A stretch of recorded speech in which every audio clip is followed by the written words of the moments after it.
Olá, você está no Arena EE, eu sou a Alessandra Gonzaga. E eu sou Marcelo do Carmo. Que legal, né? Cada tipo de episódio agora tem uma vinheta de entrada nova, né? Ficou muito bacana. Então, se você viu essa vinheta aí, se você só ouviu, o que acabou de aparecer na tela aí, Marcelo? React. Então, aqui a gente vai pegar alguns vídeos que a gente separou na semana e que a gente achou que merecem comentários nossos, né? O que nessa semana, e juro que aconteceu, na verdade, hoje, essa resolução, eu decidi, conversando com o Mar, a gente entendeu que era o melhor, a gente não vai falar mal de ninguém, tá? Então, isso é uma coisa que entra um pouco nos nossos valores. E talvez vamos perder possibilidades de engajamento e de tudo mais, mas nunca foi essa a nossa intenção aqui no Arena EE. Nossa intenção não é ficar famoso e nem ganhar haters. Nem ser um hater. Nem haters e nem lovers. Sim. Eu acho que a gente exatamente contra essa polarização da internet de que ou você idolatra uma pessoa ou você se sente no direito de ir lá e atacar ela. Uhum. Então, nossos reacts não vai ter nenhum tipo de hating, ou de olhar para alguém, debochar desse alguém. Até porque pessoas que dão dicas na internet de como melhorar a sua vida, de como desenvolver sua inteligência emocional, para ser mais específica, de como qualquer coisa, tá? Meu Deus do céu. Se você escrever como e alguma coisa, o Google vai te dar 1000 soluções, né? Algumas delas bem caras. Então, assim, não é nossa intenção falar mal especificamente de ninguém. Então, o que a gente pretende fazer? É dizer coisas a respeito do que a gente não concorda genericamente. Uhum. Então, aí é o tal do pra quem servir o chapéu, aí tudo bem, né? Mas as coisas que a gente acha que estão indo no caminho certo, essas que a gente quer trazer para cá. E, eventualmente, se a gente achar vídeos de humor, memes, aí tá tudo liberado. Desde que não seja às custas de uma pessoa.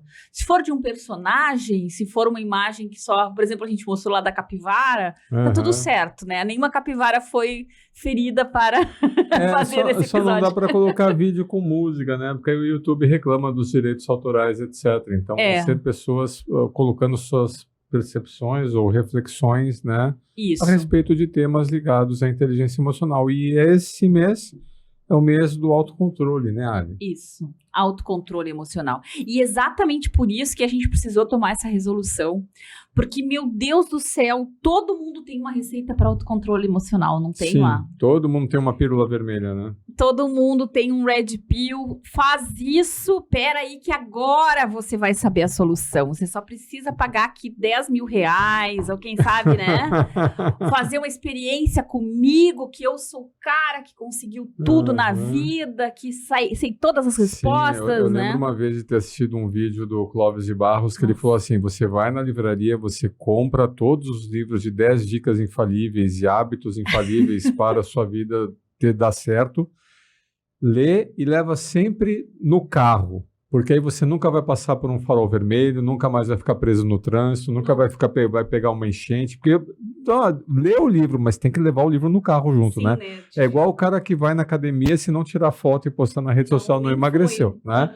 Então deixa o livro ali no carro que os caminhos se abrirão e você nunca mais vai pegar um farol vermelho. Que coisa mais... Então, assim, por a isso ironia, que foi um tá, desafio. Gente? Eu cheguei, assim, coçar o dedo, que nem a gente diz, de pegar alguns vídeos para trazer, mas eu acho que não é esse o caso. E aí vai contra os meus valores, do mar, e a gente não quer fazer isso. Então, a gente não vai trazer pessoas para falar mal. Mas é possível que, ao ouvir a gente falando, você se lembre de alguns personagens da internet. E a nossa intenção não é que você coloque o nome dessa pessoa ou que você comente pensando nessas pessoas, mas que você ative o senso crítico seu e de quem você conhece na medida do possível. Né? Porque eu acho que isso que é a grande solução para todo o problema, se existe uma solução genérica, é encontrar o que você deseja fazer, encontrar a tua consciência em relação àquilo. E existem 1000 formas de fazer isso, de estar na tua melhor consciência. E talvez o que as dicas gerais fazem é isso. Então, nesse sentido, eu acho que a gente está vivendo o melhor e o pior do nosso tempo. Às vezes eu olho a internet e vejo uma coisa fantástica e digo, nossa, que maravilha que é a tecnologia, olha só a gente ter acesso a isso, né? Quantos cursos a gente fez que não teríamos acesso, livros que a gente descobriu, pessoas que estão hoje fazendo um trabalho seríssimo, um trabalho muito bonito e que estão disponíveis no YouTube. Então a gente tem o melhor do mundo. Mas para chegar nesse melhor, quanta lixeira a gente tem que filtrar. E como é importante ter esse senso crítico, esse autocontrole também, em relação ao que a gente está assistindo.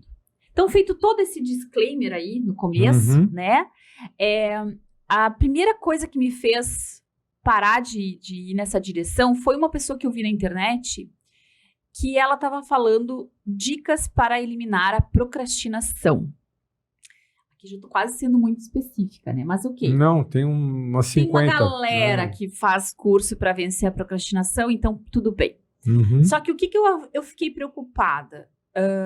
A pessoa diz que o problema da procrastinação é um problema de autocontrole emocional. Por isso que até eu ia trazer, né? Porque opa, tá ligado com o tema do nosso mês. E, gente, não necessariamente. Não necessariamente.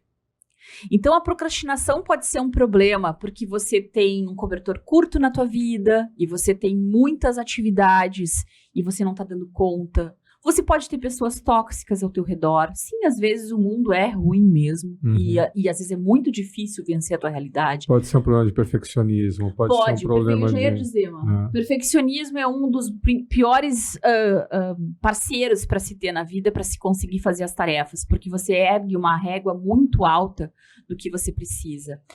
Ultimamente eu encontrei mais um também que pode ser um problema que não é necessariamente autocontrole, que é um hiperracionalismo, uma hiperrealização. Eu preciso fazer, eu preciso ser muito, eu preciso ser o máximo. Se eu não sou tudo, então eu sou nada. Então essa sensação de ter uma régua gigantesca de desempenho a cumprir pode fazer você ter altos boicotes internos para fazer isso. Então eu não sei, eu acho que não, é muito ruim a gente dizer sempre um problema complexo, trazer uma solução pífia. Sabe, Ali, eu não vou trazer a referência aqui, porque não vou ter certeza, depois eu posso até tentar colocar ali nos nossos comentários.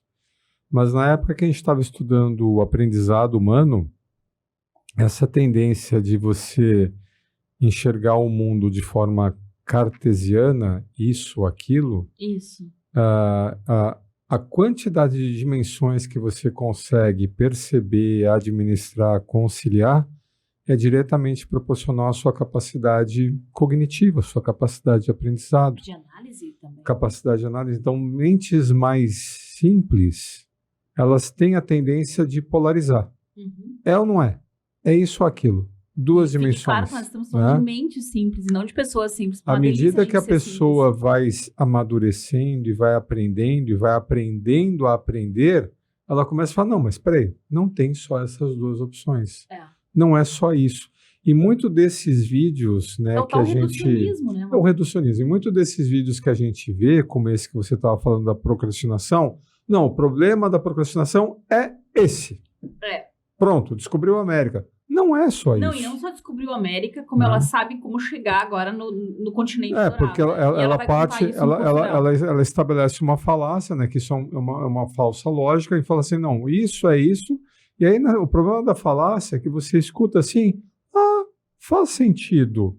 Tá, mas é meia verdade, né? Ou então é uma verdade incompleta, é uma redução de alguma coisa mais complexa, para fazer com que pessoas mais simples, ou um maior número de pessoas consigam compreender e acessar aquele conteúdo, né? Mente simples. Então, primeira dica, Duca, aqui vai... desconfie, né, com essas receitas simplistas, né, que a gente vê. É isso, é só fazer isso que está tudo certo. E isso vai para a procrastinação, para a dieta, para resolver problema conjugal, para você progredir na carreira. Para deixar de se endividar e conseguir ficar rico. O mundo é tudo complexo. É lógico que, né, e aqui eu estou falando, né, eu lembro dos meus professores de engenharia, né, na minha primeira graduação. Né, o qual que era a virtude, a principal competência do engenheiro? Você pegar um problema complexo e estabelecer um modelo. Sim. Um modelo, para entender um problema e você equacionar aquele problema para chegar a uma solução, é uma forma de reduzir. Tanto é que todo modelo aplicado tem um erro associado. Então, nosso objetivo é você ter um modelo bom o suficiente que não se torne inviável compreender esse modelo, porque se também for um modelo muito complexo, tá, obrigada. Nem começo. Então, tem que ser um modelo que ele concilie a simplicidade, a facilidade de aplicação e diminua o erro associado, partindo do princípio que nenhum modelo, nenhuma receita, ela é infalível. À medida que você vai aprendendo, que você vai aprimorando a sua forma de interpretar a sua realidade, o seu modelo de vida, e cada um tem o seu próprio modelo aqui, você vai vendo que o erro vai reduzindo, ou seja, a gente deixa de ficar surpreendido com os resultados que a gente acontece.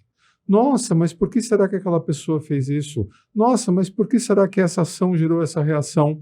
Quando você tem um modelo muito simples, você aplica esse modelo, você vê que as coisas não acontecem de acordo com o que era esperado. Simplório, né, Marco? Não simples, simplório. Um modelo simplório, um modelo muito falacioso. Você fala, nossa, mas por que não funcionou? E aí você fala, eu estava reduzindo demais a coisa, eu tenho que colocar mais essa variável, eu tenho que colocar... Não existe um modelo de tudo, né? E se houvesse, ele seria impraticável. Então, a gente vai colocar um modelo e o nosso modelo de vida, a nossa forma de enfrentamento, e a minha sempre vai ser diferente da tua, que eles sempre vão ser baseados nas nossas competências pessoais. E experiências. Né? Então, se tu tem uma competência ou um arcabouço de experiências voltada ao relacionamento interpessoal, você vai atacar um problema ou você vai oferecer uma solução baseada preponderantemente nas tuas habilidades de relacionamento, de entendimento dessa inteligência social, de como acontecem as dinâmicas de grupo, os conflitos, os dramas de grupo. Se eu sou um camarada que eu sou mais racional, eu vou aplicar um modelo e eu vou abordar, né, uma solução com base numa solução mais raciocinada, com um modelo mais empírico, baseado em dados e fatos, em pensamento sistêmico, analítico e crítico. Lá, né, exatamente. A forma como a gente aprende e o que a gente pode ensinar. E não existe o melhor modelo. Não é que o teu modelo é melhor, não é que o meu modelo é melhor. O meu modelo é o modelo que eu melhor me adaptei e busco continuadamente aprimorá-lo. Assim como você também faz isso, eu convido você que está ouvindo a fazer a mesma coisa. Exatamente.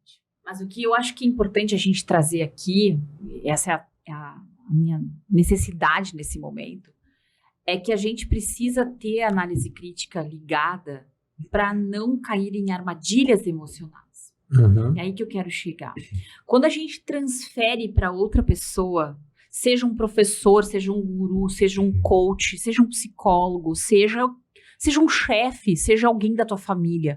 Quando tu transfere para alguém o poder de olhar a tua vida e dizer o que você tem que fazer com ela, caramba, não faça isso. E quanto maior a pressão que a pessoa está vivendo, maior a tendência dela jump into conclusions.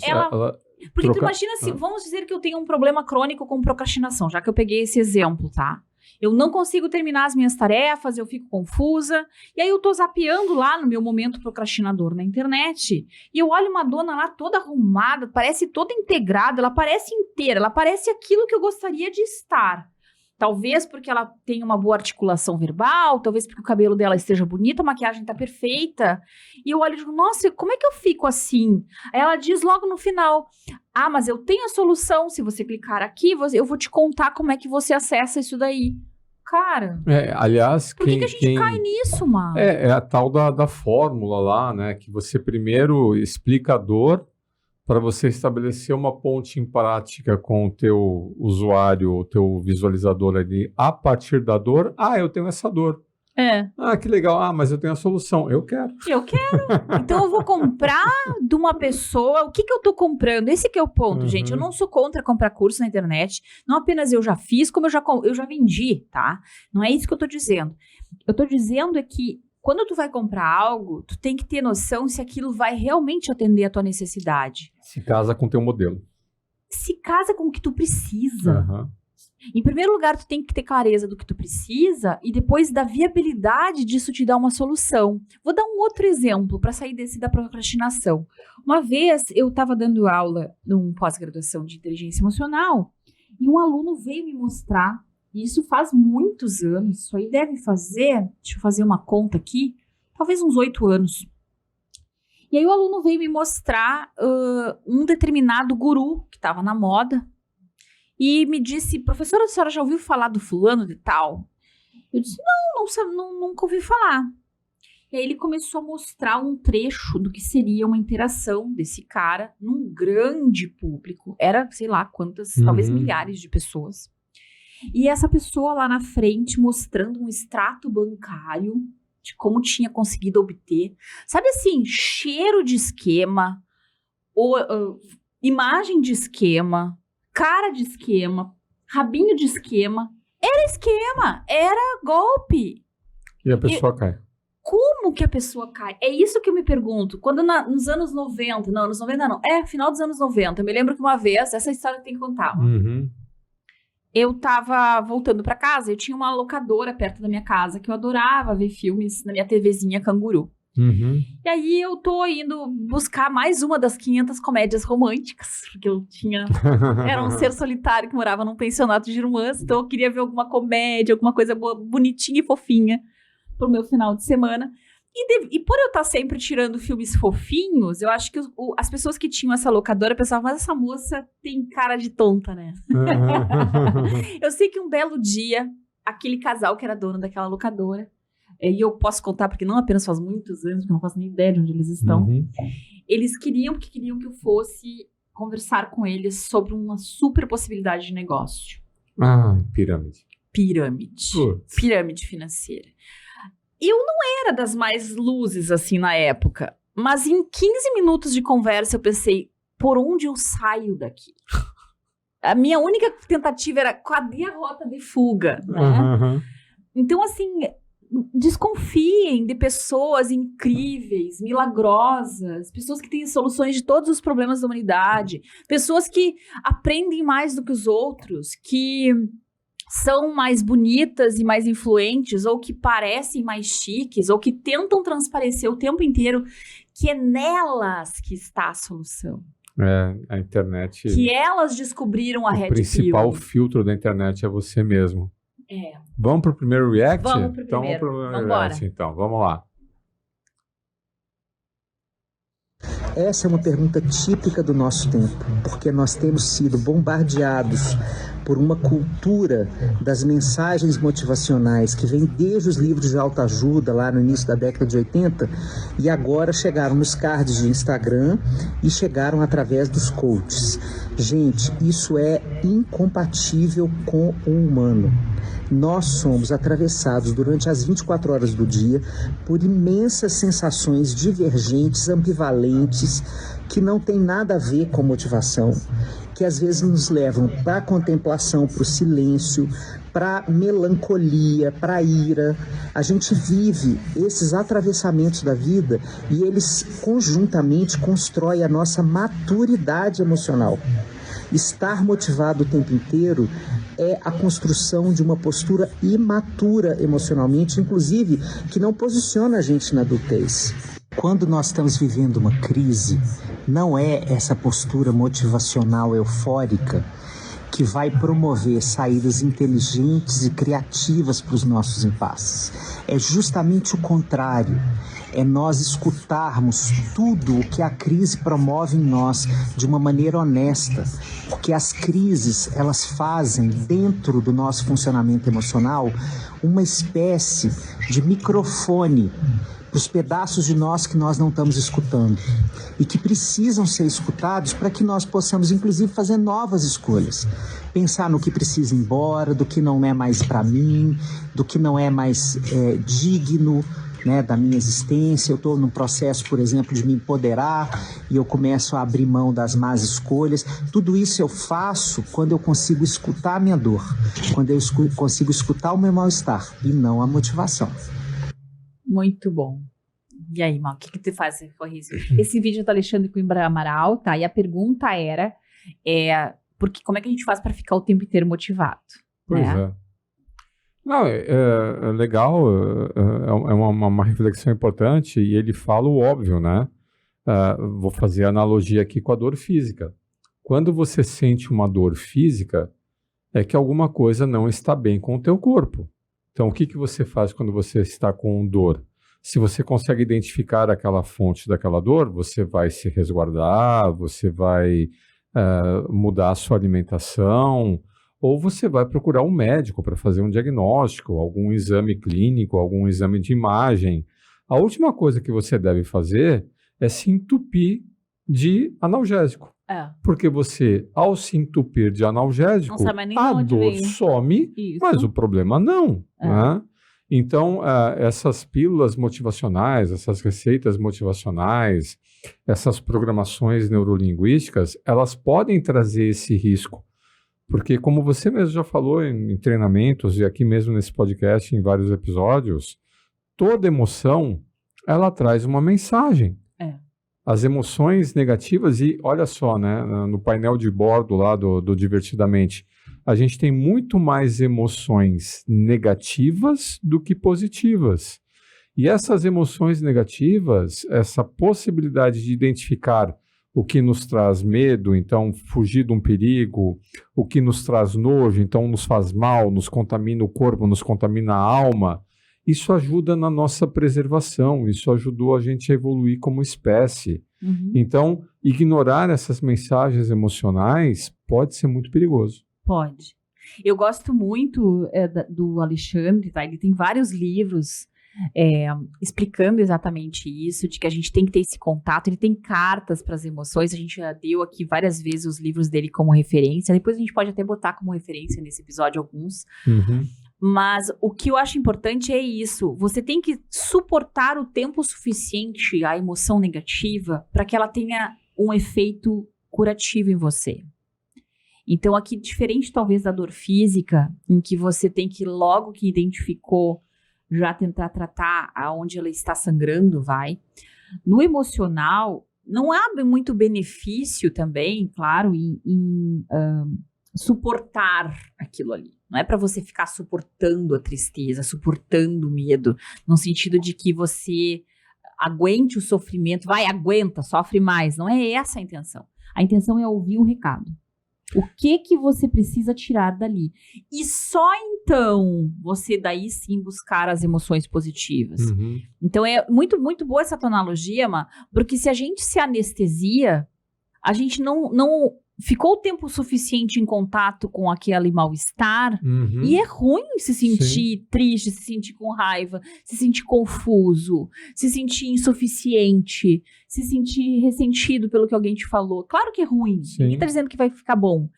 Só que você tá dizendo é que se você não conseguiu entender por que você tá sentindo isso, da onde veio isso, o que essa emoção está te dizendo, como é que você vai saber se posicionar melhor? E a gente tem que aprender a lidar com emoções negativas até para nós amadurecermos e conseguirmos desempenhar o nosso papel no mundo. Uma outra analogia é a criança, né? A criança está lá na escola, etc.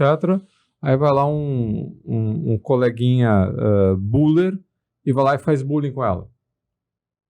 Ah, tia, o fulaninho me bateu, o fulaninho tá zoando de mim. Ah, deixa que a tia vai resolver esse problema. Percebe?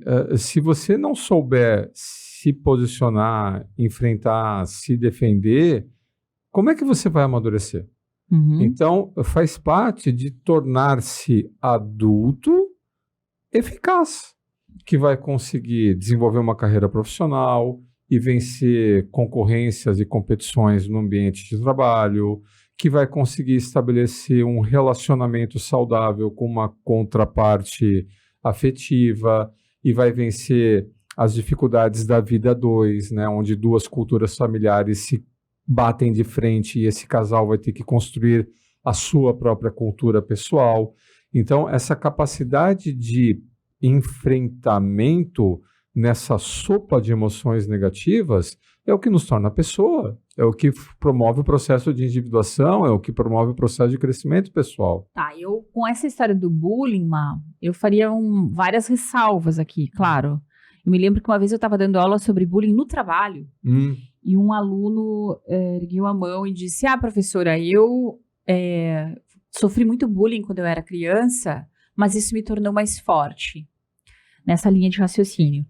E eu tenho, assim, a minha opinião não cabe, né, numa frase ou duas o que eu acho que tem que ser feito. Eu acho que a segurança física, a integridade física tem que ser algo que a escola precisa prover. Eu acho que quando tu pega bullying, por exemplo, nos Estados Unidos, em muitos lugares, se deixa para que as crianças se resolvam e muitas vezes não dá. E o problema do bullying é que ele se torna um fenômeno de psicologia de grupo. Então, aquelas pessoas mais fortes e que são predominantes no grupo, na hierarquia, qualquer que seja daquele pequeno grupo ali, de crianças e adolescentes, elas podem se unir para diminuir ainda mais os mais fracos. Então, é um pouco mais complicada a resposta. De novo, né? Não tem soluções. Não tem isso, solução aquilo. simples. Mas eu entendi teu ponto de vista. A gente tem as adversidades, às vezes, trazidas por uma pessoa ou outra na vida da gente, e que a gente tem que conseguir ter condições de enfrentamento. A gente assistiu essa semana que passou, não sei se você lembra aquele vídeo do rapaz que estava chegando num time de futebol americano. Sim, muito né? bom. Então, o cara está sendo apresentado... Era futebol americano, era basquete? Não, é futebol americano. Aquela quantidade de gente era futebol americano. Então, o cara está chegando, né? Ele está vindo numa cidade do interior, de outro time. É futebol universitário, né? Então, o primeiro momento ali de pré-profissional é quando o adolescente ele entra num time de uma universidade. E aí, enquanto ele está estudando, ele vai fazer parte do time de universidade e os egressos dos times universitários que vão entrar nos times profissionais, vão ser os novos talentos dos times profissionais. Então, o cara estava vindo de outra universidade e estava ali sendo apresentado para a equipe. E uma equipe de futebol americano, você tem ali algo em torno de só jogadores, uns 50 jogadores. Porque eles têm um time completo de ataque, um time completo de defesa, com todas as substituições. Então, pensa um auditório com 50 alunos, todos eles na idade do bullying, né, do um provocar o outro, né, aquela coisa das microagressões. E ele era um rapaz, né, com assim, características físicas completamente diferentes, né, do grupo que estava chegando ali. E o técnico chega, esse é o fulano, vai lá, canta uma música aí e se apresenta. Sim, né? Passou uma vergonha geral ali. E o cara, ele tinha tudo, né, para ser humilhado, escorraçado, cantava né? mal pra caramba. Cantava mal, era desengonçado. Mas o que aconteceu? Ele decidiu cantar uma música do Michael Jackson, Billie Jean. Errou a música e tal, mas ele encarou a brincadeira. E aí, por ele ter reagido, né, àquela provocação e as provocações que ele estava recebendo de todo mundo, com picardia, né? Com bom humor, com a integração do grupo foi imediata, né? Então, imagina você que já teve que apresentar um trabalho de escola na sala de aula, que a professora falou, vem aqui na frente e apresenta, né? Que é um trabalho numa sala de aula, né? Com 20, 30 alunos. Imagina você se apresentar cantando num auditório com umas 100 pessoas, porque tinha os alunos, os técnicos, os preparadores, etc., etc., exposto numa situação vexatória. Então, a quantidade de emoções negativas que esse rapaz teve que aprender a administrar ali, com medo, ansiedade, interessante, e ele deu uma volta por cima. Procura aí, né? E que, aliás, uma síntese do autocontrole, esse exemplo. A gente vai botar depois o vídeo na descrição para o pessoal poder olhar qual é o vídeo que a gente está falando. O bacana do autocontrole nesse caso é que ele superou as próprias emoções negativas. Sim. Ele fez uma regulação ali. E é isso que a gente quer dizer quando a gente fala autocontrole emocional. A gente está falando de conseguir dar conta dessa onda que nos chega, porque o mundo não é fácil, não é uma florzinha o tempo inteiro. A relação, como é? Os 3 Fs lá, né? O fight, freeze e o fly, né? Ou o cara fica parado, né? Ou ele sai lutando, brigando, xingando. Ou ele foge. Então, cara, ele não fez nenhuma dessas. Não, ele deu a volta por cima. Sair do modo de sobrevivência, encarou aquilo. Com muita picardia, com muito bom humor. O que se fala que é o fundamental, né, para fazer essa virada mentalmente falando. Você precisa transformar essa percepção de ameaça que nós somos evolutivamente moldados para procurar a ameaça, cadê a ameaça, o que eu faço com a ameaça? Tu sair dessa vertente do medo e tu transformar aquela experiência que tu tá vivendo numa coisa interessante, curiosa, numa aventura, num desafio, numa coisa que parece, vamos ver o que eu vou tirar disso aqui, Sim. né? Muito bem, mas já que tu tava falando em crianças felizes ou não felizes, ou o que fazer com essas coisas que as crianças sentem, não necessariamente o bullying, eu insisto, mas, por exemplo, quando eu não consigo tirar uma nota boa, quando eu não consigo ser bem visto pelos meus amigos, eu não consegui fazer amizades, eu sou criança, o que os pais fazem? Eu gosto muito desse conselho do Léo aí também. A gente trouxe aqui um cara que trabalha especificamente com regulação emocional de crianças e ensinando pais a fazer isso. Então fica aqui a dica. Vamos lá, vamos assistir. Segundo React. Síndrome do imperador, que é algo muito comum hoje em dia. Que é assim, meu filho está sofrendo, está chateado, porque não tirou nota boa, porque não conseguiu entrar no time de basquete, porque ele quer ter o celular. Aí, o filho está sofrendo, a mãe e o pai não aguentam, eu não aguento ver meu filho infeliz, porque é minha obrigação fazer meu filho feliz. Então, eu sofro pelo meu filho, eu me sinto na obrigação de fazer as coisas pelo meu filho, seja dar carteirada no professor, reclamar no grupo de WhatsApp, dar dedo na cara do zelador, seja lá o que for. O que acaba acontecendo? Olha isso, o filho desenvolve a crença de que o mundo lhe deve e que ele não precisa fazer nada. E com isso aumenta a angústia, aumenta a depressão, aumenta a fraqueza emocional, aumenta a capacidade, a dificuldade de ter resiliência. Então, ironicamente, esta educação baseada no prazer está gerando mais desprazer. Olha que paradoxo que a gente vive. Pais cada vez mais legais, mães cada vez mais fofas, carinhosas, dão tudo, menos o direito de não ter, menos o direito de se frustrar, menos o direito de serem cuidados. Muito bom, né, Má? É exatamente o que tu estava falando. A questão dessa frustração, dessa autorregulação que a criança tem que aprender a fazer. Sim. Né? E isso vale para o cara que me tirou do balanço, mãe. E olha lá o que eu faço, então vou lá, vou brigar com a mãe do menino, vou... Né? Coisas pequenas que tu percebe que os adultos começam a querer fazer a regulação emocional das crianças e blindar elas de toda experiência negativa que o mundo possa dar. Como é que é o termo? Pais helicóptero, né? Que ficam voando. Mas eu gostei do que ele deu para criança, né? Síndrome de imperador. Síndrome de imperador. Então, aí eu sou aquele que tudo é para mim. O mundo me deve. Eu preciso ter os meus desejos satisfeitos. E que fique claro que isso não tem a ver necessariamente com classe social, tá? Mas ajuda se a pessoa ainda por cima tem uma vantagem financeira. Então, eu acho bem legal esse vídeo, porque mostra que desde pequeno a gente tem que ir aprendendo a fazer a nossa regulação emocional. Claro que é adequado para a idade. Então, por exemplo, eu vi um vídeo que eu achei muito bacana, uma criança bem pequena, ela devia ter 2, 3 anos de idade. E ela tá muito furiosa porque o irmão quebrou o giz dela. O giz de cera, ou sei lá, alguma coisa assim que ela tava pintando e o irmão foi lá e quebrou. E o pai pega a menina, coloca no colo e vai dizendo só, eu tô te ouvindo, vai passar. E a guria furiosa, indignada, queria comprar, queria bater no irmão, queria ganhar de novo um novo, queria...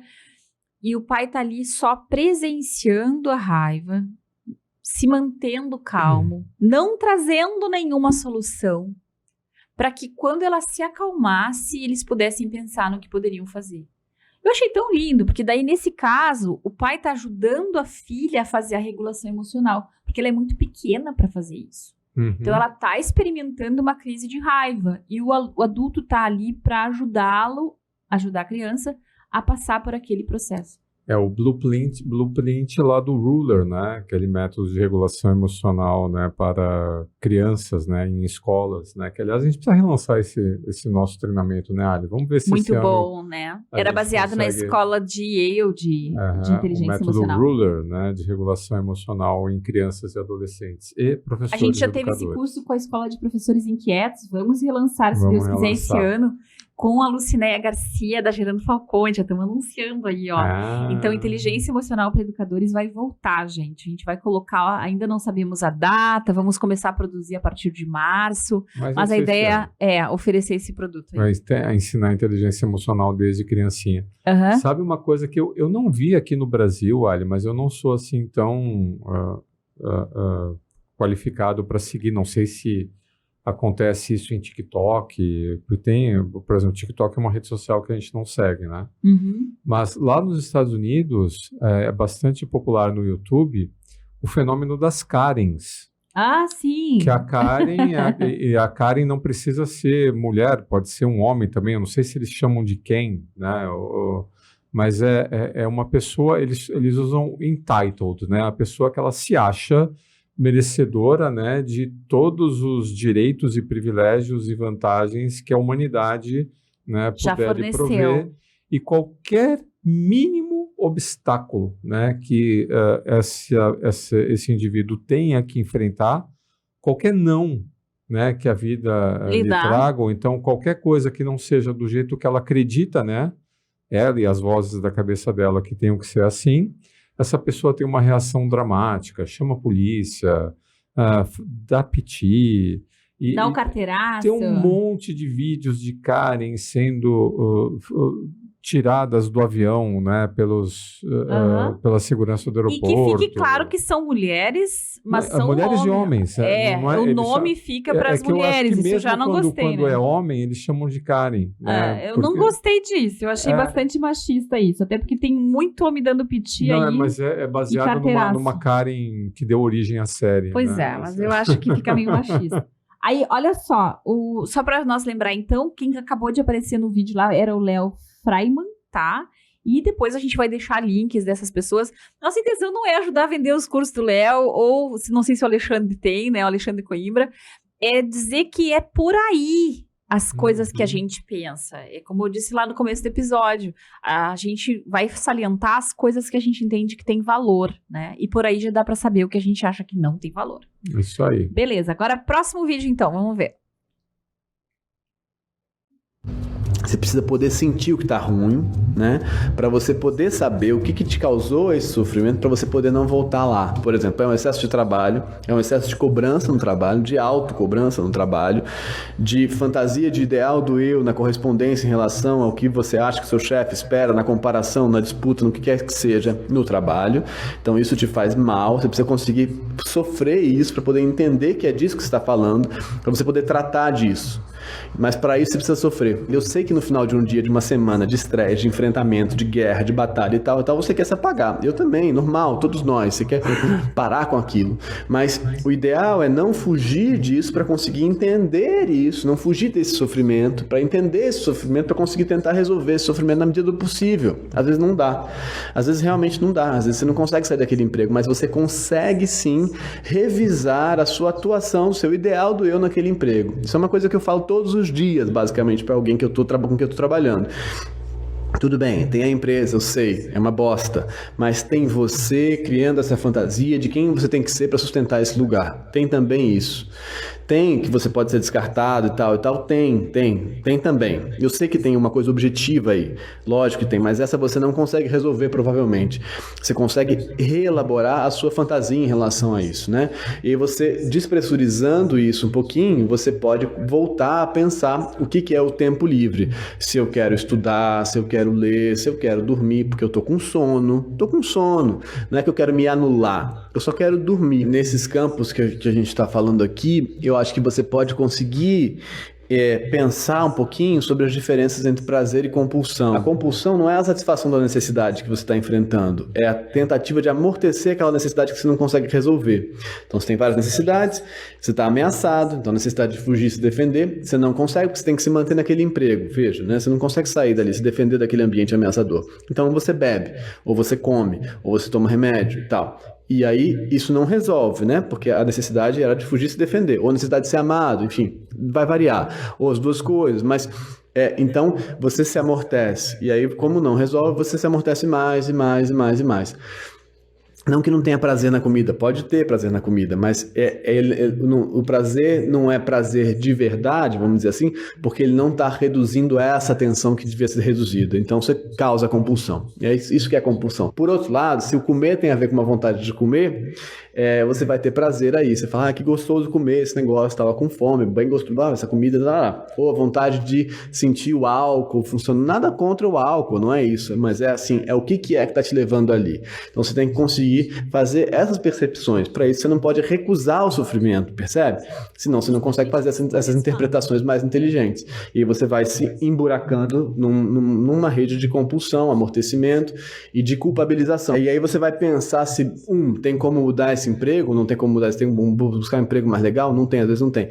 2, tem como você reorganizar a fantasia do seu ideal do eu, que é uma repetição do que você vivia lá com seu pai, com a sua mãe, com esse chefe, com essas pessoas agora e tal, ou não tem? Tem ou não tem? Talvez aí tem, é uma coisa que você consegue fazer, cuidar disso um pouquinho melhor.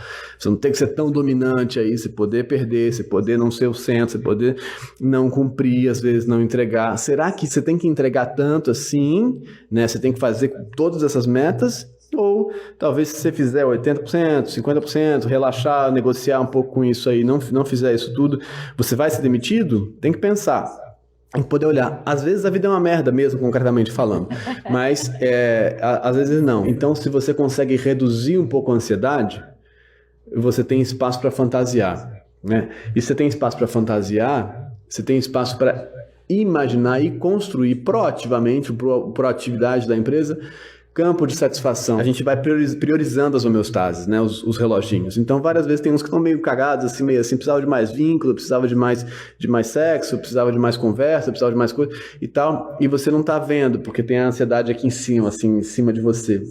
Então, quando a gente consegue diminuir um pouco a ansiedade, você pode ver os outros e falar, tá, então eu posso fazer isso, fazer aquilo, ou posso dormir também, né? E a gente se vê na live daqui a pouco. Aí sim, pra gente fazer esse trabalho, mais esse trabalho de pesquisa de si.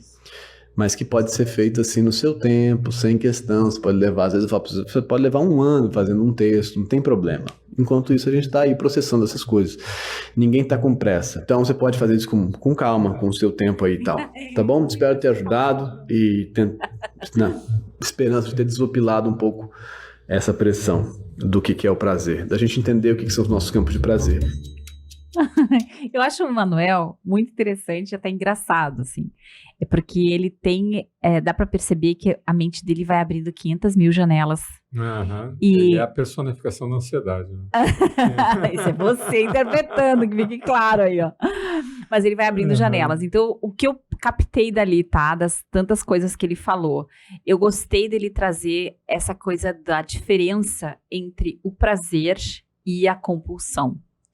Gostei, porque isso ajuda a explicar o que passa a ser um reforçador positivo saudável e um reforçador positivo não saudável. Porque o que é reforçador positivo? É alguma coisa que diz para você, continua fazendo isso. Continua fazendo isso. Só que no caso da compulsão, continua fazendo isso porque eu obtenho uma satisfação imediata e eu fugi daquilo que eu precisava lidar. Eu troquei um sentimento desagradável em relação a qualquer coisa na minha vida por rapidamente eu me sentir bem. É claro que é gostoso se sentir bem, então isso cria um reforçador para sentir isso de novo. Então a razão pelo que eu senti esse prazer foi para abafar um mal-estar e daí eu crio um comportamento compulsivo. No caso do prazer puro e simples, que a vida tem mais a que nos oferecer, eu experimento algo, eu aprecio, mas eu não tô tapando uma experiência negativa com isso.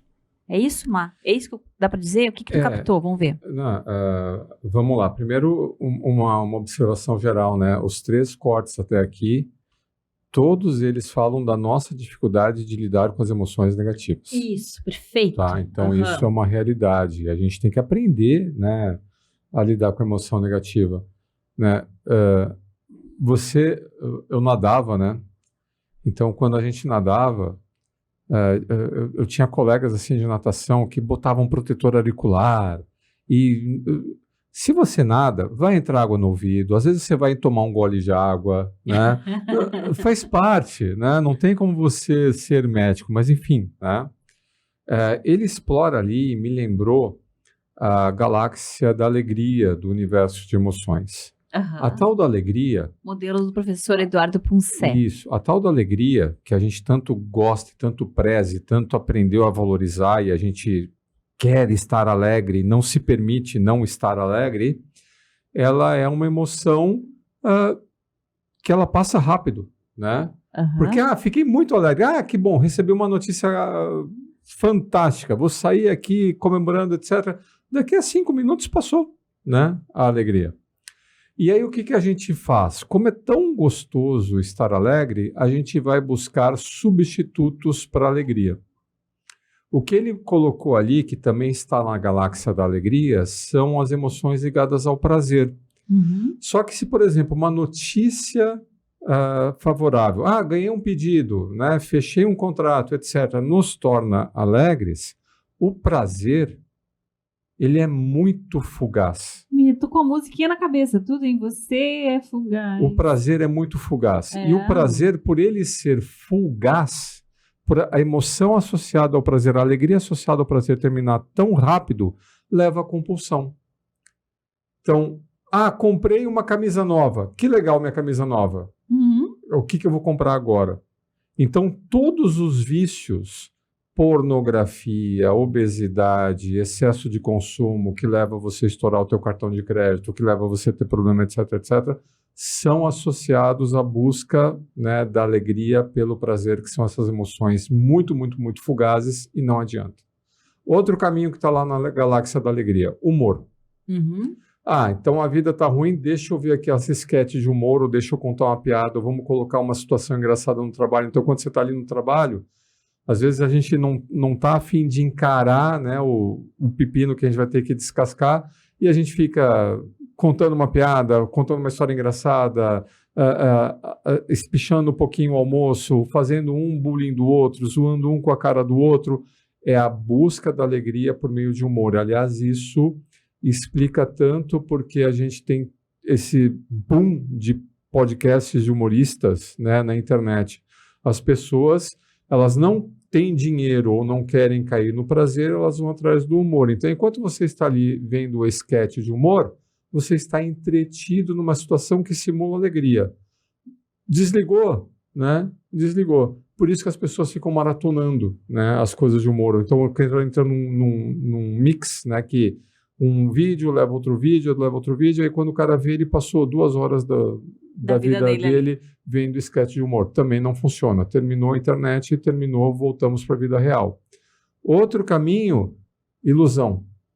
Então, quando você falava daquela jovem que ia na locadora ver um filme romântico, né? Então, você sair da realidade, ficar sonhando acordada, buscando uma nova realidade, ou maratonando uma série de romance, ou de super-herói, ou de uma comédia romântica, etc., tipo A Rosa Púrpura do Cairo, né? Aquele filme do Woody Allen, né? Que a moça levava uma vida terrível ali na recessão americana, mas ela entrava no cinema, ela era transportada para as telas do cinema. Eu tenho que ver esse vídeo. Esse vídeo é uma recomendação. A Rosa Púrpura do Cairo, né, do Woody Allen. Né? Que vai falar aquilo que o Emanuel falou no final do vídeo ali, dessa possibilidade de sonhar, da fantasia. Isso, que mas quando também... eu estou avassalado pelas emoções negativas, especialmente a ansiedade, tá? Porque aqui a ansiedade, ela te impede de pensar direito.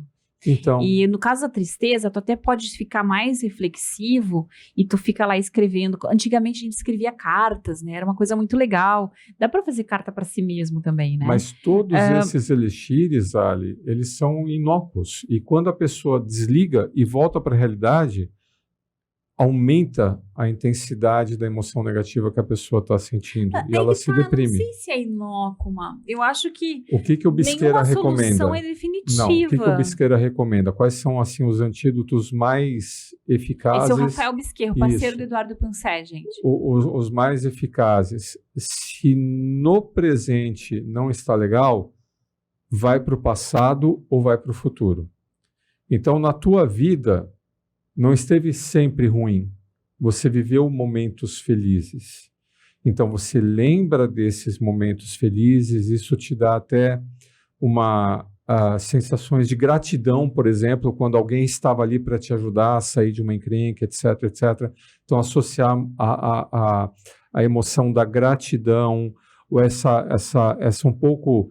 cuidado para não cair na melancolia, mas relembrar o passado, né, voltar a momentos felizes do passado te empoderam, porque você estava lá, eu já vivi aquilo e isso vai me dar as forças que eu preciso para vencer o desafio atual. Ou ir para o futuro.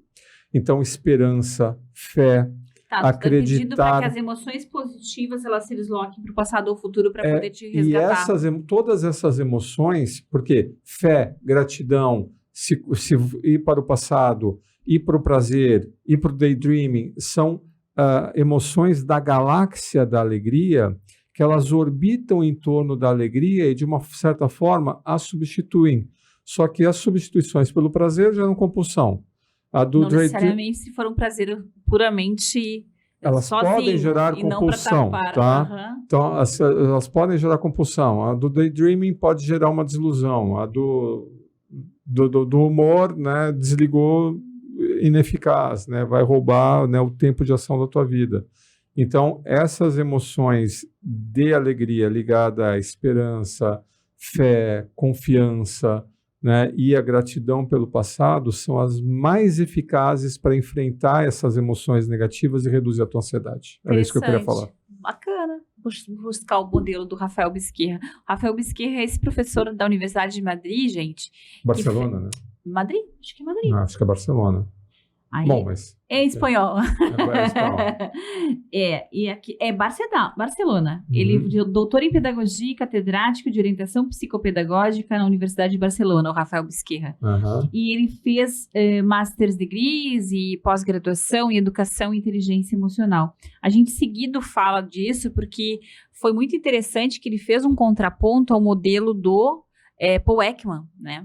Que falava mais daquelas emoções básicas, tipo as do divertidamente, continua valendo, é maravilhoso o modelo do Paul Ekman e dos pesquisadores que seguiram essa linhagem mais da psicoevolutiva. Mas já estou eu aqui falando de aula, tá, eu já não me aguento e começo a contar aula. Vamos para o último react, porque aqui ela vai trazer soluções extremamente simples. Uhum. E são várias de autocontrole emocional. Esse vídeo eu recebi, gente, num WhatsApp, então eu não sei quem é essa pessoa, desculpa aí. E se alguém souber, por favor, avisa que a gente dá o crédito, tá? Eu recebi num grupo de WhatsApp. Então, vamos lá. Gente, eu resolvi gravar esse vídeo porque eu tô um pouco assustada. Hoje a gente encontra remédio para dormir, remédio para acordar, remédio para malhar, remédio para estudar. E isso me preocupa. Então, hoje eu quero te indicar alguns medicamentos que vocês não encontram em farmácia. O exercício físico, ele é um remédio. O jejum, ele é remédio. Alimentação correta também é um remédio. Rir é um grande remédio. Legumes, verduras e frutas são bons remédios. A luz do sol, gente. Não adianta tomar só a vitamina D, você tem que pegar um solzinho também de manhã. É um excelente remédio. Amar alguém é um remédio maravilhoso. Ser amado é bom demais. A gratidão é um remédio. Deixar de lado a ofensa é um remédio. A meditação é um grande remédio. Comer bem e na hora certa, na quantidade correta, é um grande remédio. Pensar positivo e manter o estado de espírito bom também é um excelente remédio. Confiar e acreditar em Deus é o melhor dos remédios. Ter bons amigos são remédios essenciais. Ser perdoado e perdoar também são ótimos remédios. Utilizando esses remédios com uma boa frequência na sua vida, eu tenho certeza que você vai precisar muito menos dos remédios da farmácia. Um excelente dia para todos vocês e olha, pratiquem, vão em busca dessa medicação. Ah, legal. Eu gostei dela porque ela explorou as emoções da galáxia que eu falei, da espiritualidade, da confiança, da gratidão. Ela falou exatamente. E o vídeo anterior ficou mais focado em, não, eu vou conseguir. Porque é isso, né? Não adianta você ficar em torno do programa. E aí, já resolveu? Não, calma, deixa aqui de lado, tua vida tem outras dimensões. Isso. Vai caminhar, vai conversar com os amigos. Se aperceba que você, na verdade, é muito maior do que qualquer problema que você esteja enfrentando. Legal, né? Dá um alívio de ver, né? E vocês viram, gente, como são soluções não apenas simples e muitas disponíveis a todos nós, como ela não ofereceu um curso no final. tá? Ela não disse que ela tem uma super pílula mágica que só ela descobriu na vida dela. Então eu gostei, porque assim, as soluções, elas são simples. O que acaba a gente complicando isso? Primeiro, porque não é mole se livrar dos pensamentos e das cobranças internas que a gente tem. Segundo, que a gente consegue, às vezes, fazer uma boa estratégia de enfrentamento, é isso que se diz, né, para os sentimentos negativos, mas um dia tu acerta, no outro tu já dá uma resbalada, e tu vai lá pegar aquele remédio para dormir, para ver se tu consegue seguir adiante na vida. E faz parte do jogo. Então, assim, eu acho que foi legal esse nosso episódio, eu já adorei, né, porque traz que o autocontrole emocional é uma coisa contínua. É um processo contínuo. Então, se ontem não foi bom, hoje pode ser melhor. Tu tá ouvindo aqui nosso podcast até agora? Pá, que legal, obrigada. Tá aqui junto com a gente, né? Já tá fazendo aí uma reflexão sobre o teu autocontrole. E faça isso de uma maneira generosa, compassiva, autocompassiva. Porque a gente também se cobra soluções muito gigantescas e permanentes, né, mano? E aí, vamos falar da Matrix? Último, agora é só uma foto, tá, gente? Imagem. É só uma imagem. Põe a imagem do Bota Matrix pra nós. aí. Vamos lá. Aí. Ah, esse é o Matrix Ressurrection. Ressurreição. Ressurreições. Então, depois que eu vi que é Resurrections, porque são duas ressurreições. Aqui nessa cena, que só tem duas sombras, a gente tá vendo na imagem do YouTube, tá, pessoal? Para quem tá nos ouvindo no Spotify, a Trinity segurando o Neo, porque o Neo sabia voar e não consegue mais voar. Mas cuidado para não dar spoiler para quem não assistiu o filme. Tá. Só não vou dar spoiler. Mas o que tá acontecendo nessa cena, ela está segurando ele porque ela consegue voar. O que esse filme vai trazer, sem trazer mais spoiler, é que às vezes a gente precisa de uma ajuda para fazer a regulação emocional e que muitas vezes a relação de casal, especificamente no filme, né, pode ser, mas não precisa ser um casal romântico, tá? Pode ser a pessoa mais importante da tua vida, pode ser alguém que tá dividindo contigo essa jornada. Que legal, hein? Dá para fazer compartilhar dessa regulação emocional. Né, muito coach por aí, ou muito camarada por aí, ele adota essa solução, né, que até teve um vídeo essa semana que a gente assistiu do camarada do Brasil Paralelo lá fazendo a crítica a essas soluções fáceis da internet. Tem uma Matrix, né, que você não está percebendo o que está acontecendo, e eu tenho a pílula vermelha, eu tenho o Red Pill. Isso. Porque na trilogia original, lá na primeira, o Neo estava na Matrix, aí o Morpheus chega lá e fala, ó, quer continuar na Matrix? Toma a pílula azul. Quer sair da Matrix? Toma a pílula vermelha. Não que tenha nada na pílula azul ou na pílula vermelha. O tomar a pílula vermelha... É uma decisão.